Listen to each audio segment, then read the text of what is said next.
All right. So hi, everyone. My name is Julie Latcham. I'm the Director of Career Services here at the School of Architecture. And I just wanted to introduce William Jackson, who will be presenting from BIG along with Pauline once she's able to join. So I'll stop sharing and pass it along to you. Perfect. Hello, everyone. My name is William. I am the manager of recruitment here at BIG in New York City, as well as doing some of the other offices around the world. So you'll learn a little bit about who we are in case you didn't already know. So I don't know, I can't necessarily do a show of hands, or I guess I can. Who knew about BIG kind of before today or kind of has interest in kind of what we do? And you can use the raise hand button because I've never actually had someone use this before, so it's great. Good, okay, so a bunch of you. So let me share my screen. And we do have Pauline now, so just... Great. She's wonderful. She's, you'll see in a moment as well. So are you still seeing my PowerPoint? Not yet. Okay.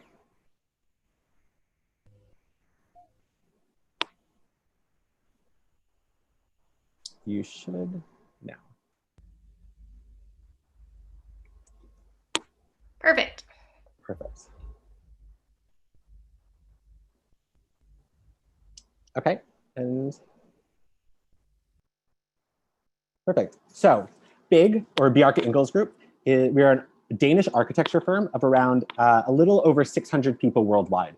We have 247 here in New York, which is where Pauline and I are located, but we also have offices all around the world.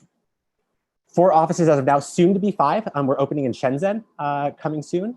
We have 17 partners. We have over 500 employees, so it vacillates a little bit, but it's about 500 or 600. And we have 6 services. So a lot of people don't necessarily realize that we aren't just an architecture firm. We do architecture, interiors, space planning, landscape, engineering, and what we call big ideas. So that's one of the sectors that works closely with our interiors and our architecture team to help make it a full scope project. And they do a lot of product design and things like that. I don't know if you know about the Goppel lamp, but that was one of the things that they did, and they just work very closely with the teams. We are represented by 30 different countries. So one thing that is really important to us is having a diverse culture, both here and all the other offices that we work. We hire based on talent. And so it doesn't matter where you're from or who you are. If the talent is at the level that we need, we will pursue you and go out and hire you. That really is at the core of what we do. And sometimes there are restrictions at other firms and things like that based on their culture, but we kind of try to have a broad and diverse culture. Because we believe when you have that kind of the conflicting ideas, great things come from that. So here's just a little flag of like all of our offices. I thought it was cool, so I'd share that. Okay, so here is Copenhagen. This is the office in Copenhagen currently. We are building our own office a little bit closer to the main area in Copenhagen. And that will be done, I think, in the next year or 2. This is our London office. It's a little bit smaller. They have about 50 people currently. But they are expanding. So they have recently got another area as well to add on to this office. And here is home for me and Pauline, the New York office. It is in downtown Brooklyn in Dumbo. So I don't know anyone that knows New York, but it's a great fun area, as well as it has a lot to offer us with the views and things like that. Here's our Barcelona office, which is a very small office. This is our most recent office of about, I think it's 27 people now altogether. And that opened about 1.5 years ago. And I'm gonna give you a little virtual tour of what our office is like here in New York, since you aren't able to come in because of circumstances. So here we go. This is downtown Dumbo. It's in Brooklyn on the water. This is, if you enter the office, this is what you would have seen today as you walk in. It's a little big Artemide lights. We actually created those with Artemide, and they're called alphabet lights. So they change into the entire alphabet. Here is the main entrance. And one thing about our office is that we truly are Danish at the core. And what that means for us is we have this kind of communal area, and we really want to work together and kind of be a community at all times. And so one way that we're able to do that is through the canteen. We have lunch served Monday through Thursday. Usually, again, we aren't on site right now, so that isn't applicable. But when we are, we have lunch Monday through Friday. Now we have Friday lunches for people that are in the office. And it really is just about getting together with people that aren't necessarily on your team or, or other members of the office, so that you're able to kind of continue to know people and develop in the firm. Here's people sitting and enjoying the served lunch. which I miss greatly. So that's one thing that I have to say as well. It's nice to have lunch served to you. Here's another view of the office. We are the whole floor. So on this floor, we have a model shop. We have everyone, both operations, and the production team, and they all work simultaneously. So the great thing about Big is that we have this linear hierarchy. So whether you are a design assistant or you are a senior architect, you have the opportunity to share your ideas with Bjarke, with partners, with anyone that is kind of part of the team that you're on. And that really kind of lends itself to how we work of this open office culture, where we have people just stand up and be able to ask a question and kind of engage in those conversations. Now, transitioning to remote, which is what we are now, we use Teams. So the way that we're able to kind of interact and kind of get the attention the way that we used to is through those Teams interactions and through messaging. And we have different platforms now that help us maintain that same vibe that we have while we're at the office. Just a couple of more slides about the actual office. And you'll notice that so for example, on this one at the end, there are models. And that's a big part of who we are here at Big, is we believe in that iterative process through model making. And in the front here, there are those blue iterations of a project. And that's really what we do in the beginning and how we develop ideas. Now we use 3D printers, so it's a lot different, but it's still kind of that model iteration process. Here are the conference rooms.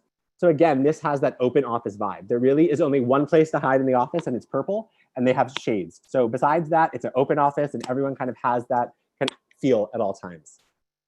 This is the library. So this is where a lot of people will go during big ideas and things like that. So big ideas and some of the internal events that we have going on are we have speakers come in, we have people that work at the firm talk about their specialties to try and educate everyone in the office so that we all maintain the same kind of, hunger for learning that we always do have. Again, in the library, you can just go and meet there. You don't necessarily have to book it. You can just sit down. The other conference rooms, you do have to book. And one thing that also I mentioned before is that we are a global firm. So that is really important to who we are. And one thing that helps us stay reminded of that is we have live feeds to our other offices at all times. This came in really handy during Form Giving, which is a exhibition that we had done in Copenhagen, where they were live streaming into our offices so they could kind of see the process that we go through and how we work at Big. But we've maintained just the live stream with the offices. This is the pizza hallway, as I like to call it, even though that's not actually the term that is used. It has all the slides and then like pizza shells that you can pull out, or all the models on pizza shelves that you can pull out. So you're able to kind of go back and look at things that maybe didn't work in the past, but that could work for a future project, because we like to house that. We also recently, about a year ago, hired an archivist who's been archiving all of the projects so that we have a great recollection of all of that. Those are the bathrooms. So they're kind of hidden, but there you go, giving you all the tour. And here's the model shop. This is one half of the model shop. So it takes up the other side as well. And it's just, we have a paint room, we have a woodworking room, and then we have all of this area. So it really is, a great place to work, and people really spend a lot of time there sometimes. And also Bernardo is the head of the model shop, and we have 2 model shop employees as well. So it really is at the core of what we do here at Big. And then I'm going to pass it over to Pauline, who's going to share about a project, and then we can go from there.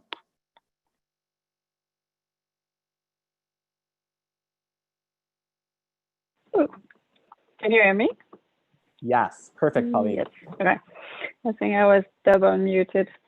Hi, everyone. So just starting by introducing myself a little bit quickly first. So I'm working at Big in New York since 7 years as a designer. I'm project leader on project, mostly project designer.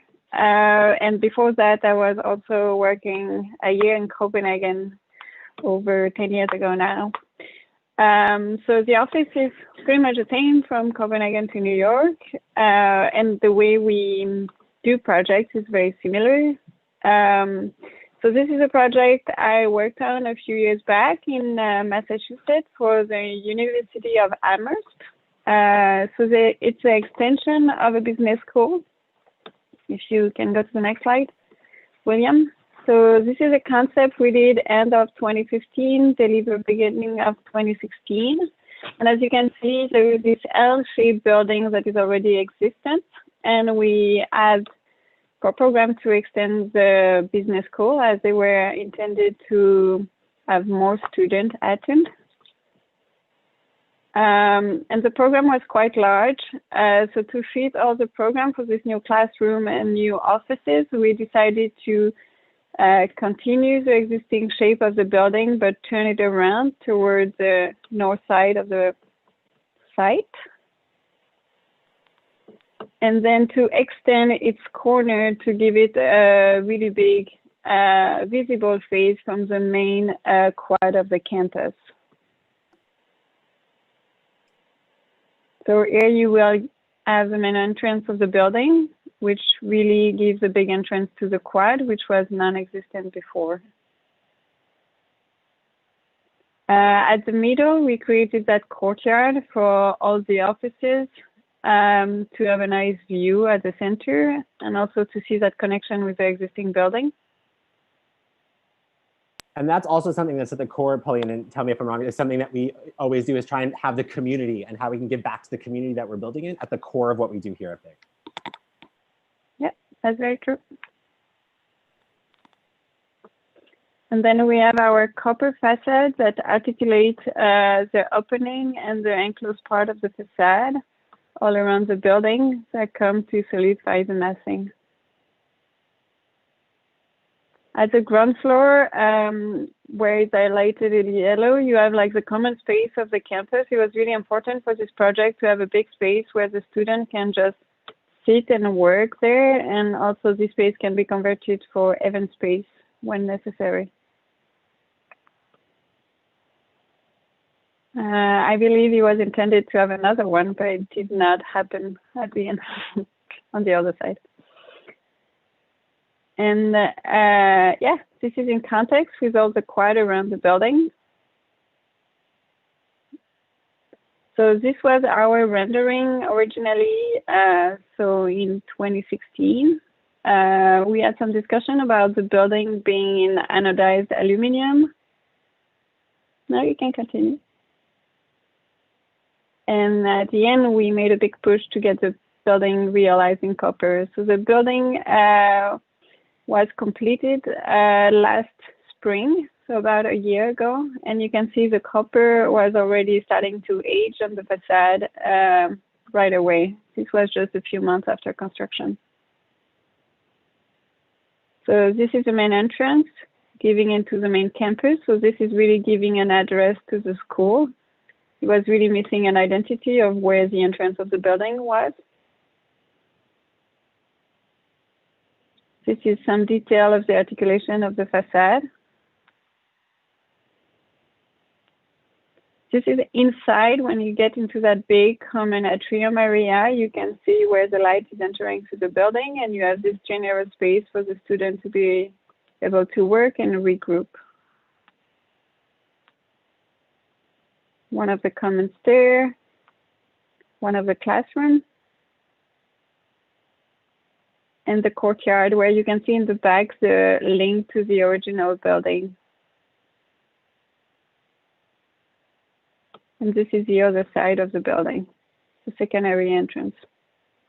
And this is Big in New York, our rooftop. Yes, that's all of us in New York. And thank you, Pauline. One thing that Pauline did You're not welcome. mention is she is also in charge of the intern recruitment. So she's a key member in Yes. helping us pick all of the DAs that come, and she is integral in running the DA program once design assistants are here. So I just wanted to mention that as well, because I think that's important. Yeah. But yeah, so again, just to give a little bit of background on me, because I know I didn't do that in the beginning, I have worked for BIG for a little bit over 2 years now. I come from agency recruitment, so I have a background in recruiting within the architecture industry. It's called Bespoke Careers was the place that I used to be. So it is specific to architecture, but I've been here in-house for about 2.5 years. Can you see me now? Is it back to me or is it still on the screen? So it's still on the screen, but here, I'll send you, if you just click at the top where it says stop share by Perfect. whose screen you're viewing. Yeah, Yep. Perfect. All right, you're back. So great. So yeah, so that's what we have on our side. And I know, I don't know how you wanted to do the rest, but yeah. We have questions, time for questions and things like that about BIG, about the firm, and just in general, if anyone has any, please feel free to ask. And then I can go more into the design assistant program at the end and how to apply. I'm sure we have questions. Anybody? I can pick on Hayden again because Yeah. that I see. Yes. So what stands out to you guys on, like, I guess, a design assistant intern application? And are your interns doing most of their work in person, or is it sort of more remote because of Corona? Pauline, do you want to answer this? Or do you want me to take it? Yeah, I can take that one. Perfect. So in general, our interns are really part of the team of the project. So like if you join the office, you would be assigned to a project and a team, and you will be fully part of that team, meaning that you are part of all the meeting, all the discussion about the design, and you will help the team design the building through. Currently, so we are all working remote, but the office is open for whoever wants to attend in person. So it's currently up to you. Like no one is obliging you to go in, but you are normally supposed to be located in New York State. That's the only requirement. Yeah, so you have to be located in New York at some point, because unless you decide that you want to pay double taxes. So if you're in certain states, you have to pay tax for both states. So I think that's the main reason why we ask people to kind of be in New York, for them not to have to pay that double tax. But it is also good to be near the office. I have a question. Whenever you're assessing portfolios, what are the metrics you're looking at? Like, are you more concerned with technical rendering or aesthetic sensibility or ideas? Could you talk a little bit about that? Sure. I mean, I don't think it's a strict metric. It's more like a overall sense of, with a sense of design, of course. If you can see that during the project there is some idea that was followed through, and like kind of a clear idea. You had a clear idea for this project, you express it well, and that's something we are definitely looking for. And then there is also more like a basic skill, like if you can use the right software, if you know how to make a physical model, if you can do an image and like clean drawing. That's what we usually assess.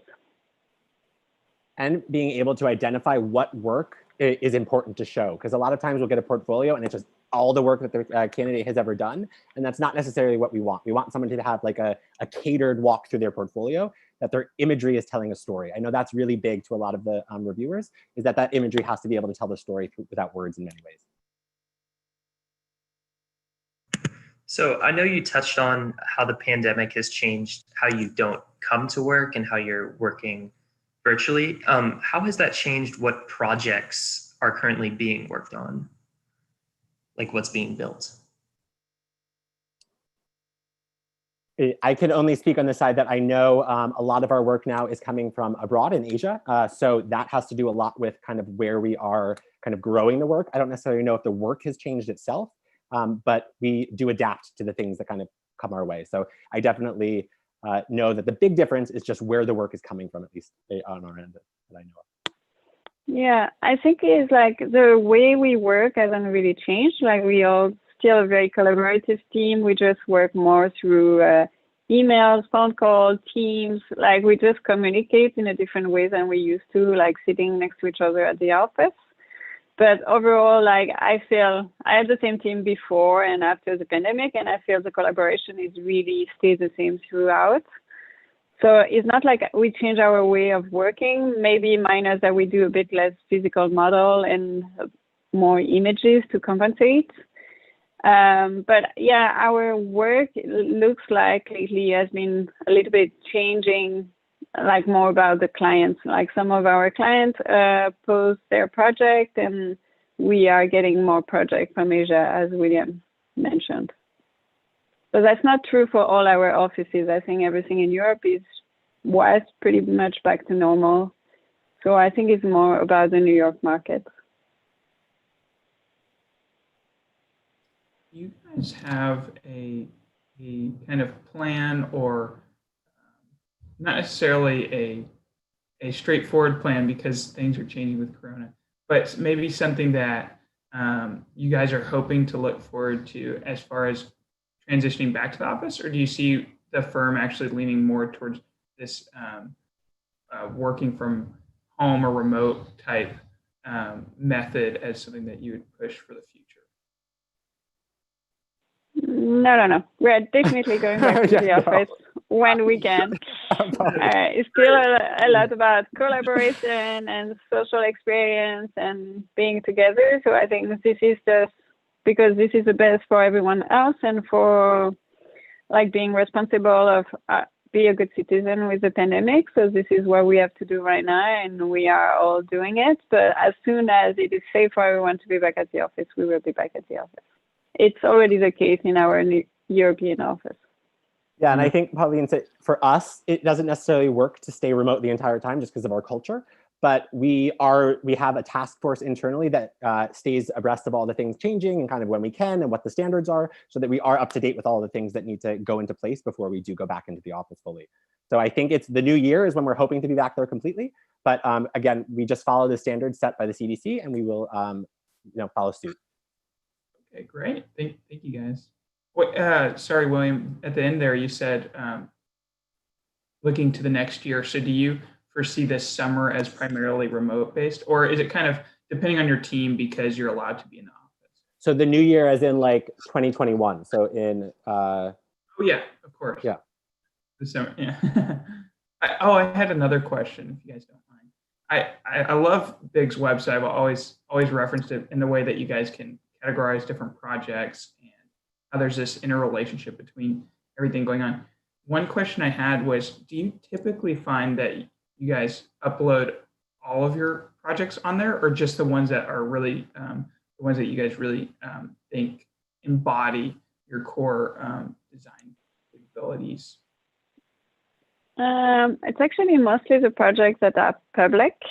So a lot of projects we do, we have confidentiality agreement with our client. And until the client release us that we can actually go public with the project, this project stays in-house. So the website definitely doesn't have all our projects.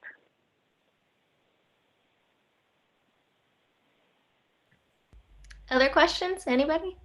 I have a question. I was curious about the degree of collaboration between the architects and engineers, and also the other designers, interiors, and also kind of follow-up question to that is I had recently read about Icon in Austin, and they do 3D printing, and Big is engaging with them on their space exploration architecture. So I was wondering also what is the degree of special projects that you guys do, and what offices are involved in those, or is it just spread out across all the offices?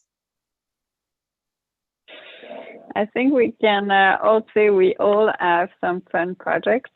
I think for Icon, so most of projects that are in the Americas are done in the New York office, and most of the ones from Europe are done in Europe, but there is always some exception in between. So for Icon, we are, of course, interested by the technology, because that means you can build in concrete, but you don't build a lot of waste, and it's much better, sustainable way to build. So we are interested to explore with them on a few projects to see how we could use this technology for our project.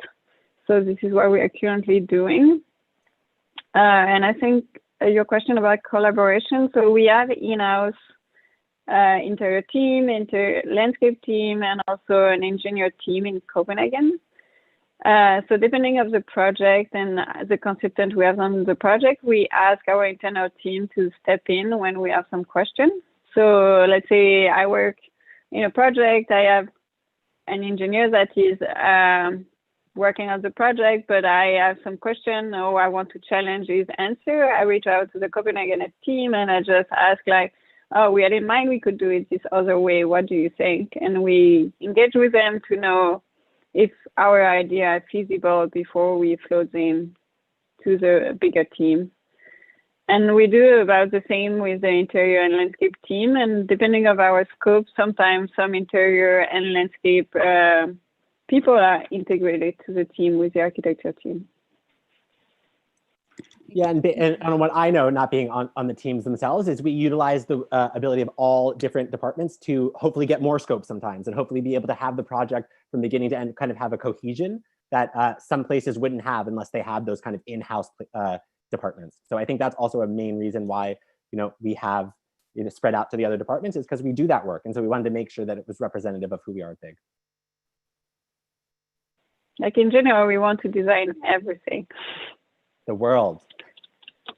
No, but from a project, like it's also maybe more an American thing. Like in Europe, when you are the architect, you're always doing the interior and the core and shell, and if you're lucky, the landscape. So I think we always have this global idea about the project that we want to design it from the interior to the landscape and everything in between. I have a question about how teams are set up in like the normal like internship day. So I know that like you mentioned that the interns are integrated in like a project team, but are they hired in like specific niches, like for example like interiors or landscape architecture or just architectural?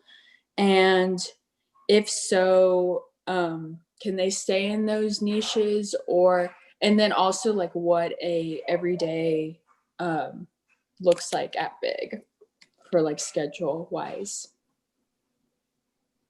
Okay, so for your team question, usually we don't hire intern with specificality, except few exceptions, like for example, people that have only a landscape degree, we would hire as landscape design assistant. And we have also rendering design assistant, visualization. But usually we try to keep it as general as possible, and you can express during your internship what you have most interest on, because we have really a wide range of projects going on at the office, from product design till ginormous master plan. So we don't know in advance what you're going to be working on. We usually hire people for talent and not for specific projects. So the pipeline changed very quickly at the office, and when we hire you, usually 2 months or 3 months in advance, we don't know exactly what's going to go on 3 months later. So we don't hire for specific projects. It will be a surprise when you start at the office. No surprises. One more thing about the DAs is we have a staffing coordinator. Her name is Anna. So she works closely with the teams and both the DAs and also the full-time associates that are part of the team, part of Big, to really figure out what they want to do and also what we can provide them, so that we're actually giving people the opportunity to learn many different things within Big, but also something that they're going to be able to become skilled with and then leave having the knowledge that most of the people at Big do. I have a question. Firstly, from the time when you post a job, for example, for interns and entry-level designers, how long does it take you to find someone to fill that position? And how do you go about finding like entry-level designers and interns? Is it okay to just be a good enough student/architect with great portfolio? Or do you look for like team leadership and other functions like that? Yeah, good question. So we don't necessarily look for team leadership and things like that in the DA level. We look for, like you had said, a good portfolio and kind of an understanding of work. We do like someone who has maybe a little bit of experience, but that's not always needed.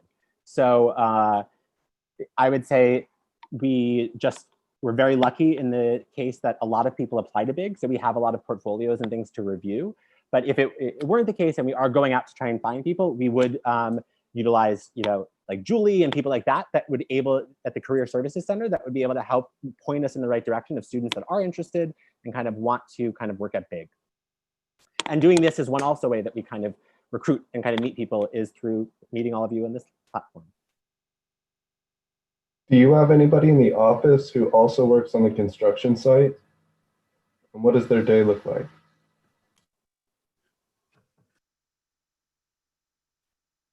Sorry, I'm not sure I got your question. Do you have anybody in the office on the design side of the firm that also works on the construction site? Yeah, when we have project in CA phases, we have people going on site.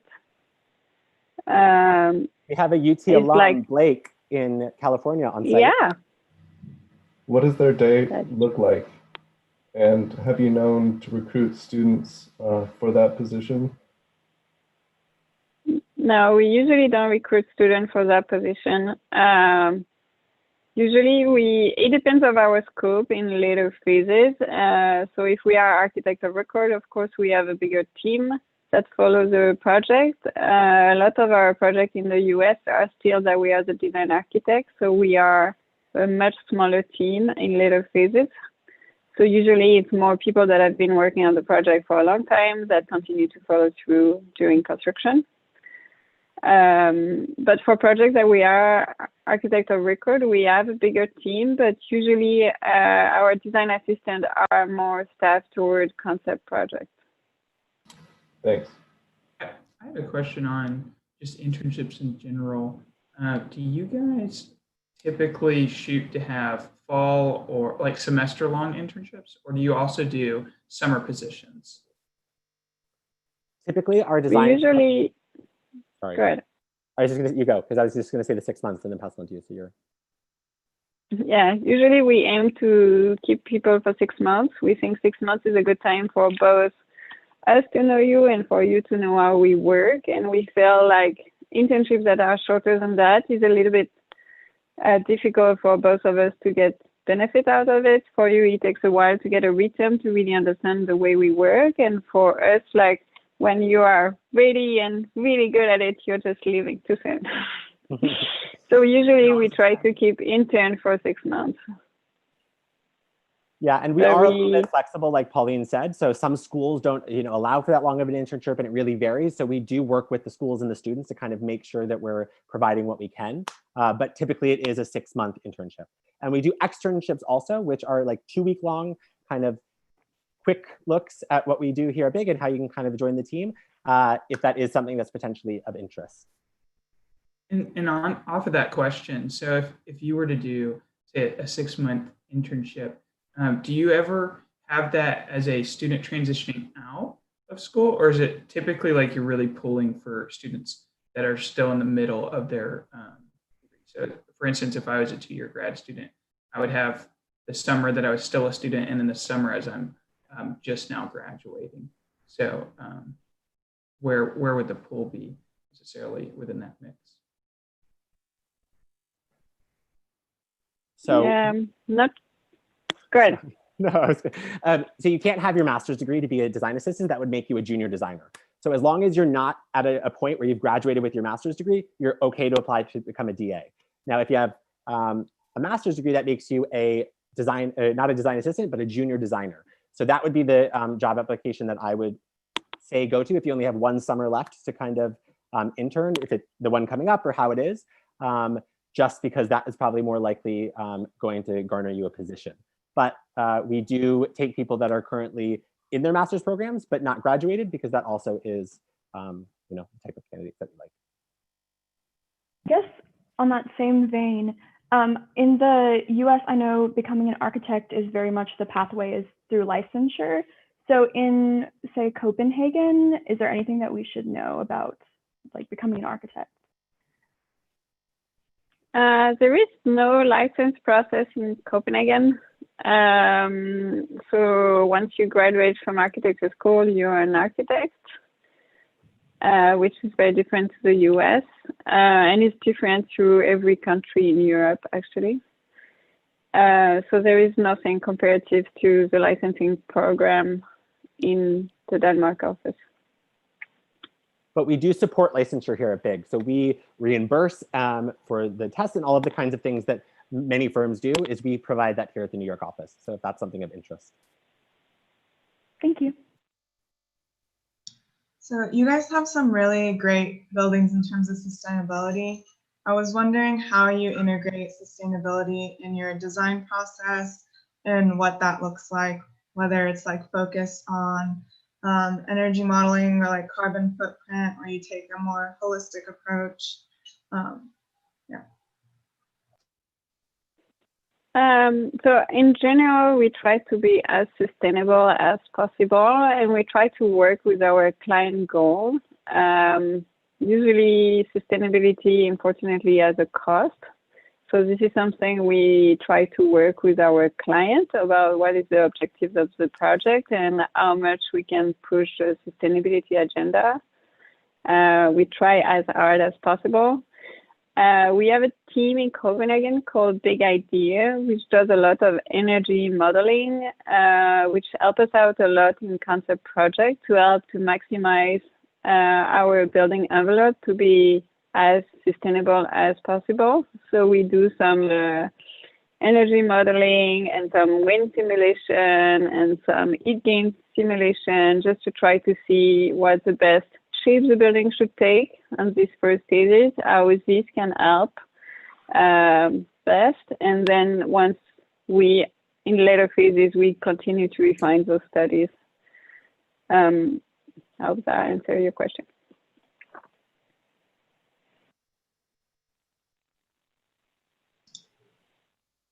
All right. Any other questions? Oh, Tusa, were you saying something? Sorry. No, I was just gonna say thank you. Yeah. You guys asked some great questions. I will say that. Having done a lot of these, you are a very good group of people asking questions. So thank you. You guys mentioned that you get a lot of applicants and you have a lot of portfolios to, I guess, choose from. So what stands out to you on an application? Like, how can a student set themselves apart when or during the application process? There are lots of ways. I think just making sure that you're able to convey who you are and how you might kind of, what you can add to Big is really important. We've had a furry portfolio with cupcakes come in. We've had video portfolios. We have all different kinds of portfolios that come in. So it really is setting yourself apart however you think that you can do that. And we appreciate those kinds of gestures. It's not always going to guarantee you a job, but it will at least make us, oh, I remember the cupcake portfolio, or oh, like I wasn't even here when they got the furry portfolio, but it's still talked about. So there are ways to. Yeah, but I wouldn't say that this is the key to getting a job. This furry portfolio did not get one.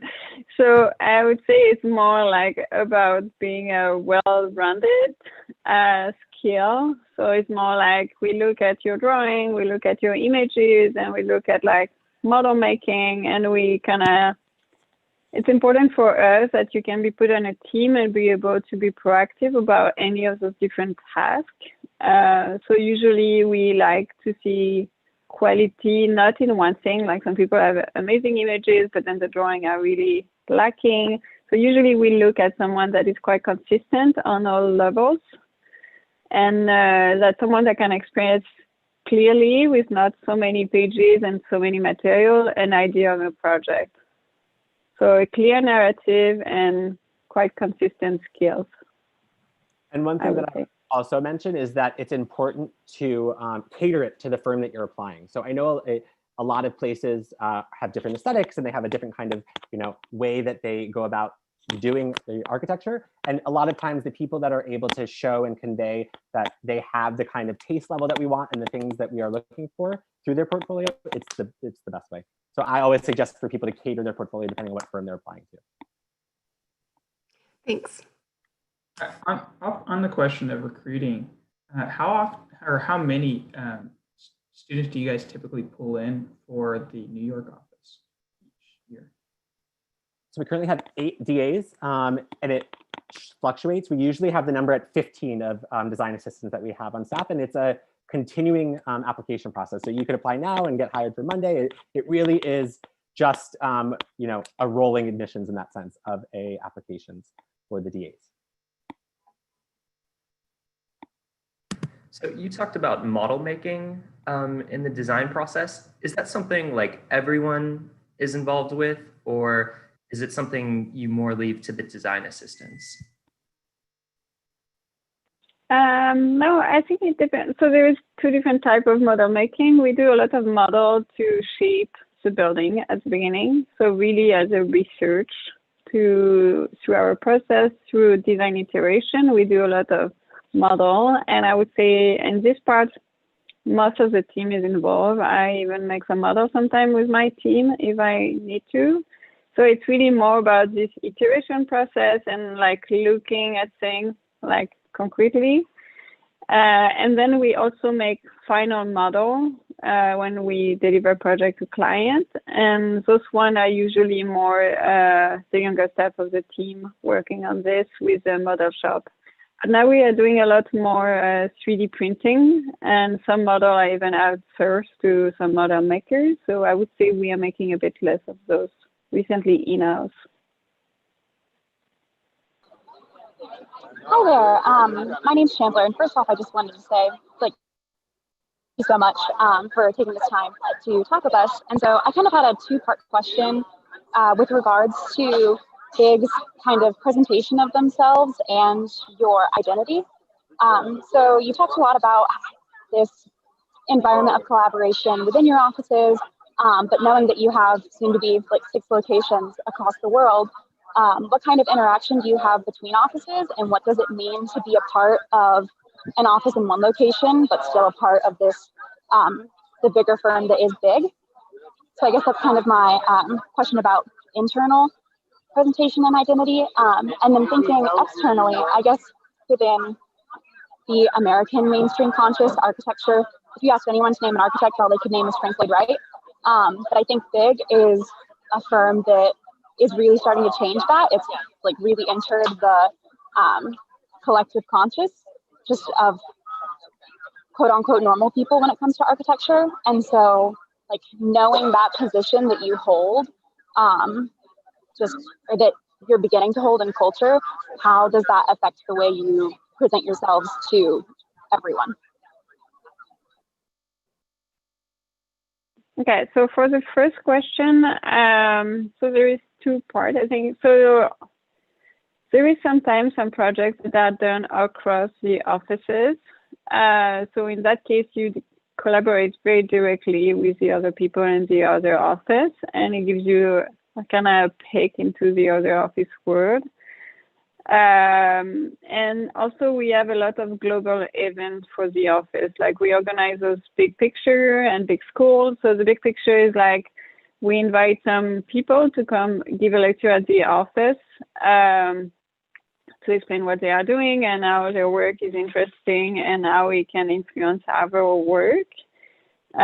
So lately, since we are remote, this is working quite great that we can have one time for everyone join a Zoom meeting and we can all listen to those amazing speakers that come to explain their work to our office. And we also have Big School, which is taught by internal Bigsters that explain their skill to other Bigsters. So it could be about how to design with landscape, it could be how to use Rhino, it could be anything really. And this is more to share the knowledge within the office. And like quick tip and tricks about how to do something faster. And for example, lately, like all the software class have been holding by the Copenhagen office, but every other office is welcome to join. So we always have this kind of events that regroup all of us together. And most of all, we also have Bjarke. Bjarke is going back and forth in between the offices, and he's also like either way why we design the way we design. And I think for having worked at both offices, we really do projects the same way. So I think it's a way we can identify so much as one office. And then for your other question, for being part of Big for a long time, I don't think it really changed the way we are actually working. I think the design process is the same as when before people knew about us and now that people know about us. I think it's more that we are a bigger firm and we have more opportunities. So I think before we had to fight a lot more, do a lot of like competition where there would be tons and tons of people participating, and like be lucky if we win. When I worked at the office in 2008, it was more like that. Now we are invited to a lot more projects, to either direct commission or to more smaller competition polls. So I think being more known just give us more opportunities, but I don't think it has changed our design philosophies. We just have more chance to get it through. All right, thank you. You're welcome. I wanted to ask a question. It's more towards like the culture at Big. So I know discussing a lot with my peers, we talk a lot about how architecture plays a part in kind of the social constructs and social issues that are apparent in the US and then around the world. So I was just wondering, at Big, do you feel diversity and designing for equity plays a big role in like the central values of Big? And if so, like how does that manifest itself in your work?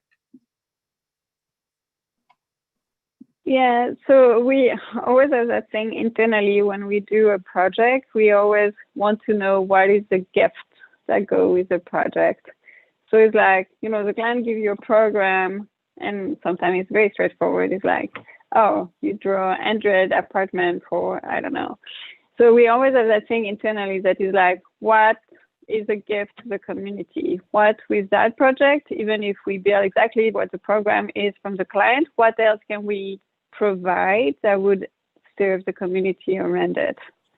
So whatever is the project, we always ask ourselves that question. And now with this new build project, we can provide something for the neighborhood and the community around it that can also enjoy it.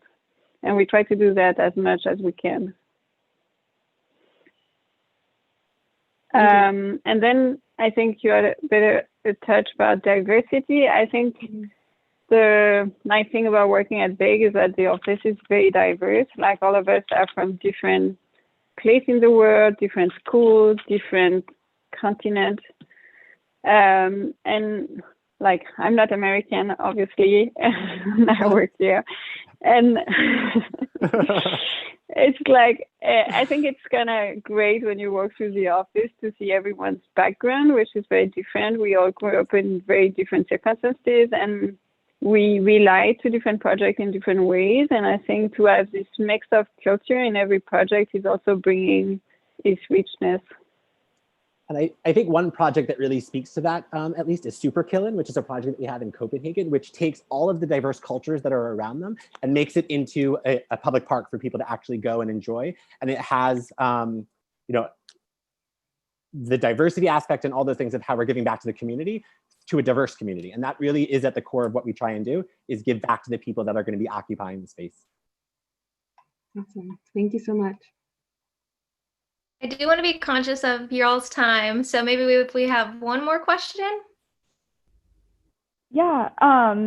So earlier on the virtual tour, you mentioned that the pizza shelves where you could look at the things that worked or didn't work in the past. So I was wondering if that was more just about previous model iterations, or does Big also study buildings that you've already completed and built to explore what worked and maybe things that were unexpected? That's a great idea. We are not doing that. No, it's purely about the design phase and the iteration at the design phase. So we have all those media models we make for each project that we combine in some shelves and we keep it in the office. And then sometime when you are looking for some inspiration for your next project, you can look back at some of those moves you looked at and you're like, oh, maybe this would make sense for this project. But it's a great idea to look back at our build work and see what worked and what didn't. We haven't done that yet. Thank you. Thank you. All right, I guess we do have time maybe for one more. Anybody? I had a question. So I'm an interior design student, and I was wondering what type of roles interior designers play at BIG. I know that you mentioned, or at Big, but I know that you mentioned earlier that there's like kind of different internal teams, like there's a landscape team, there's an interiors team, and teams like that, where architects would be like consulting them to like make sure that they do the best on those areas of the projects. But I was wondering, like, do interior designers like have like their own kind of identifying roles on the teams, on the main teams, or is it just kind of in that consulting type of role? So it kind of depends of our scope of work. So if we have a scope for interior, absolutely, we have an interior person on the team that is completely part of the team and work with the rest of the team to make the project evolve and go through the different phases. If we don't have a scope for interior, but we still want to pitch it to the client and show some nice interior views, then we get someone from the interior team to consult with us. So it's not like, so we don't burn our fee with something we don't have money for, but we just still get someone's opinion to move forward with. Does that answer your question? Yeah, thank you. Great. All right. So do we have any final comments from you both on just if students are interested in applying, any last minute takeaways or? Yeah, so we have the application online at big.dk/jobs, and you can go online and apply there. You can also note in the section where it asks for referrals and things like that, that you were part of this talk that we had today, just so that we are aware of that. But everyone that applies to Big gets seen. So you will hear in the next couple of weeks, if you do apply today or soon after you apply, about a decision. But I encourage everyone to apply, and yeah, if you're interested in Big, there's always that opportunity. And thank you, all of you, for being here. And Pauline, thank you for sharing as well. Yeah, I agree. You're Thank welcome. you so much. We know how much everybody loves Big, so thank you for taking the opportunity to meet with us. Of course. All right. It was wonderful to meet all of you. So have a wonderful day. And again, if there are any questions after this, because I know if you're like me, you'll leave an interview or you'll leave a talk and there'll be like 20 questions that pop up, feel free to get my email from Julie, and we'll be able to follow up with any answers to those. All right. Well, thank you.